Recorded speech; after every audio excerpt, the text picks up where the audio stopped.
Le rapport de développement durable, document obligatoire depuis 2010, revêt pour notre équipe municipale un caractère particulier.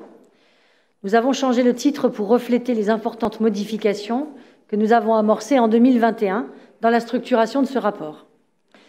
La très grande majorité des actions, des projets et des démarches menées par la ville aujourd'hui a vocation à se retrouver dans ce rapport. Une grande nouveauté aussi, c'est qu'on a rajouté beaucoup d'éléments provenant du bilan du CCAS de la ville de Bordeaux, parce qu'un rapport de transition écologique et sociale doit inclure l'ensemble des éléments, et beaucoup d'éléments proviennent aussi du CCAS. Sur la question de réduire la contribution de la ville au changement climatique, on vous a mis les grands chiffres de l'année 2020 et fortement, bien entendu, marqués par l'impact de la crise Covid et des confinements successifs et du confinement surtout du mois de mars à avril. C'est exactement la question qu'on s'est posée il y a 1 an et demi quand nous avons réfléchi à la mise en place du permis de végétaliser. Et d'ailleurs alors sans le retour d'expérience de la ville de Paris.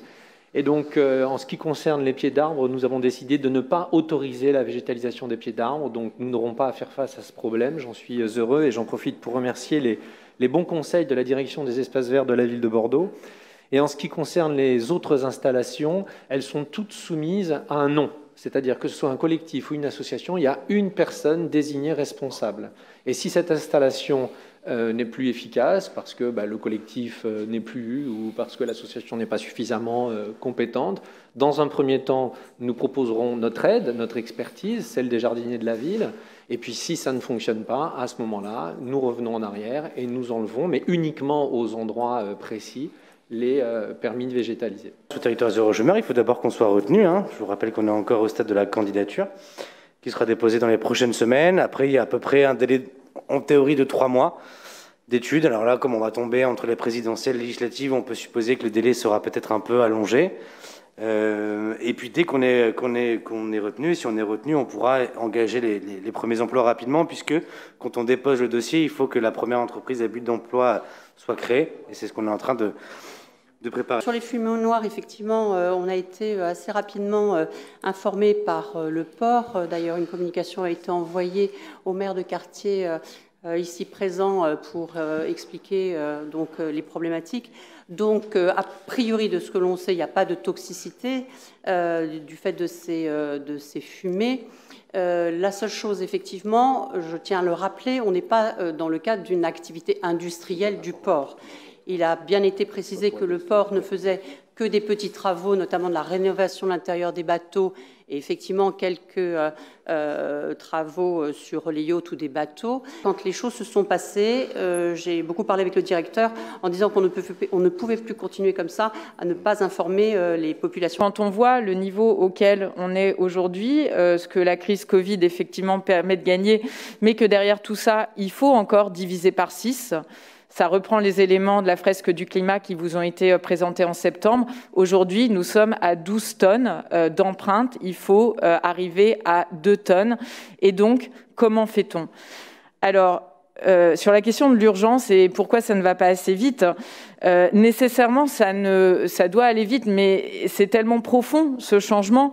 Il touche tellement tous les domaines de la vie, que ce soit l'alimentation, notre consommation, la manière de nous loger, d'isoler nos habitats, la manière de produire dont nos industries fonctionnent, la décarbonation des modes de transport. C'est absolument tous les pans de la vie qui doivent être revus de fond en comble pour décarboner tout ce que nous touchons, nous consommons, nous utilisons.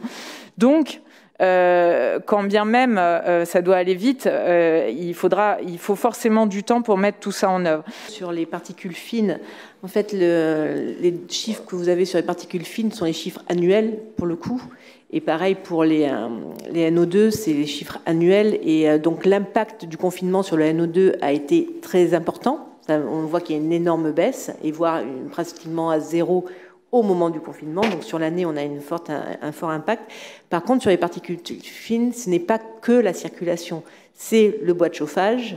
Et donc là, il y a un effort pour modifier et puis avoir des foyers ouverts et d'avoir des poêles à bois qui sont performants quand on veut continuer à se chauffer au bois de chauffage, et aussi les activités agricoles. Et je reviens à ce qu'a dit Philippe Poutou aussi. Effectivement, les activités agricoles ont aussi un impact sur notre territoire, même s'il y a peu d'activités agricoles sur le territoire de la ville.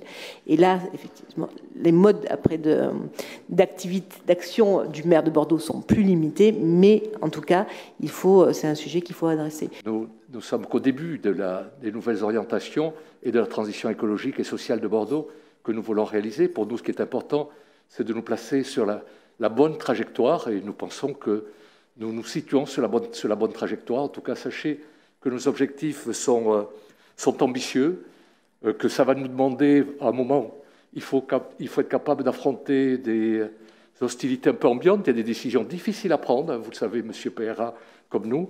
Il faudra prendre des décisions difficiles qui seront controversées sur le terrain, qui seront critiquées ici et ailleurs. Mais sachez que nous le ferons avec ambition, avec courage. Et pour paraphraser un peu ce que disait tout à l'heure Philippe Poutou, qui nous disait que l'écologie, c'est la lutte des classes, c'est du jardinage. Moi, je vous dirais, Monsieur Poutou, que l'écologie sans courage, c'est du bricolage.